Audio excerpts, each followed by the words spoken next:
नमस्कार, श्री स्वामी समर्थ. मी अर्चना आणि तुम्ही पाहत आहेत स्वामी भक्ती मराठी. मित्रांनो, 24 मार्चला आलेली आहे होळी. तर होळीला शिमगा असेही म्हटले जाते. होळीच्या दिवशी वाईट शक्तींवर विजय मिळवल्याचा हा दिवस आहे. तर होळीच्या आधी जे 8 दिवस असतात तर त्या 8 दिवसांच्या कालावधीलाच होलाष्टक असे म्हटले जाते.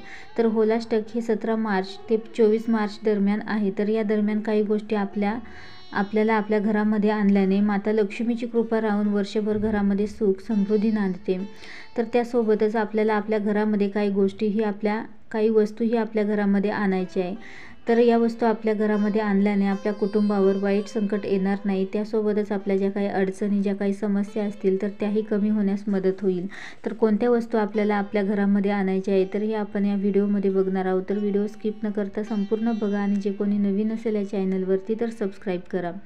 त्यासोबतच या होलाष्टकाच्या कालावधीमध्ये आपल्याला काही गोष्टींचे हे पालन करायचे आहे. तर त्याचा स्पेशल व्हिडिओ आपल्या चॅनलवर अपलोड झालेला आहे, तर अवश्य जाऊन बघा. तर मराठी नव्या वर्षातील सण म्हणून होळीला ओळखले जाते.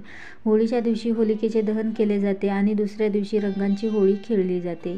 तर या वर्षी होळीवर चंद्रग्रहणाचेही सावट आहे, पण ते भारतात दिसणार नाही, त्यामुळे आपण त्याचे कोणतेही नियम पाळण्याची गरज नाही.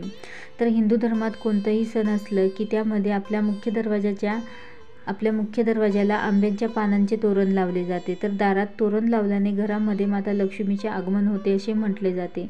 तर त्यामुळे या 8 दिवसाच्या कालावधीमध्ये आपल्याला रोज आपल्या मुख्य दरवाजाला आंब्याच्या पानांचं तोरण लावायचं आहे. तर तुम्हाला रोज जमेल तर तुम्ही रोजही नवीन लावू शकता.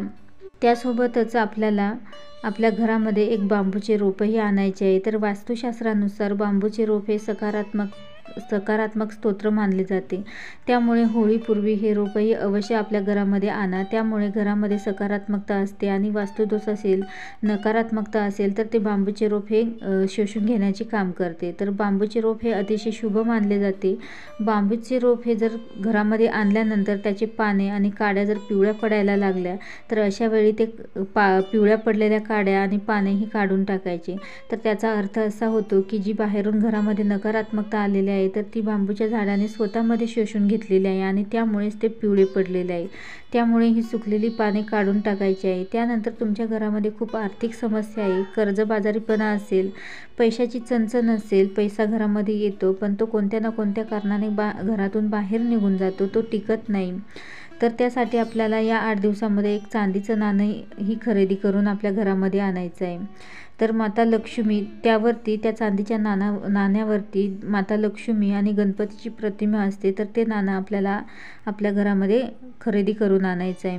तर हे होळीच्या दिवशी सकाळीही तुम्ही खरेदी करून आणलं तरीही चालेल आणि हे ताम्हणामध्ये ठेवून त्याची पंचोपचाराने पूजा करायची आहे आणि त्यानंतर ते एका लाल कपड्यामध्ये बांधायचं आहे आणि होळीच्या दिवशी ते आपल्या तिजोरीमध्ये ठेवायचं आहे. तर यामुळे तुमच्या आर्थिक समस्या या हळूहळू कमी होताना दिसू लागतील. त्यानंतर आपल्याला एक धातूचं कासवही खरेदी करून आणायचं आहे. तर कासव हे हिंदू धर्मामध्ये खूप पवित्र मानले जाते. तर हे धातूचे कासव आपल्याला आपल्या घरामध्ये आणायचं आहे. तर कासवाच्या पाठीवर कुबेर यंत्र असेल असं धातूचं कासव आपल्याला खरेदी करून आणायचं आहे आणि हे कासव आणल्यानंतर देवपूजा करतो आपण, देवपूजेच्या ठिकाणी आपल्याला ठेवायचं आहे. तर यामुळे घरामध्ये माता लक्ष्मीचा वास राहतो असे म्हटले जाते.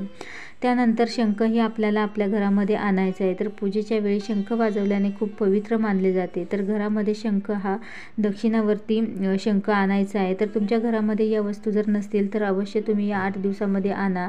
त्यानंतर पती पत्नीचं पटत नसेल, कायम वादविवाद होत असतील तर अशा वेळी दोघांमध्ये गोडवा निर्माण व्हावा यासाठी आपल्याला आपल्या घरामध्ये या 8 दिवसामध्ये एक राधाकृष्णाची मूर्ती किंवा फोटो आपल्याला आणून तो आपल्या बेडरूममध्ये लावायचा आहे. तर यामुळे तुमच्यामध्ये जे काही वादविवाद होत असतील, पटत नसेल तर ते कमी होण्यास मदत होईल. तर अवश्य तुमच्या घरामध्ये या वस्तू या 8 दिवसामध्ये आणा. तुमच्या घरामध्ये ज्या काही अडचणी, ज्या काही समस्या असतील तर त्या हळूहळू कमी होताना दिसतील. त्यासोबतच तुमच्या ज्या आर्थिक अडचणी असतील तर त्याही कमी होतील. घरामध्ये नकारात्मकता असेल तर तीही कमी होण्यास मदत होईल. तर व्हिडिओ जर आवडला असेल तर नक्कीच लाईक करा, कमेंट करा, शेअर करा आणि सबस्क्राईब करा. श्री स्वामी समर्थ.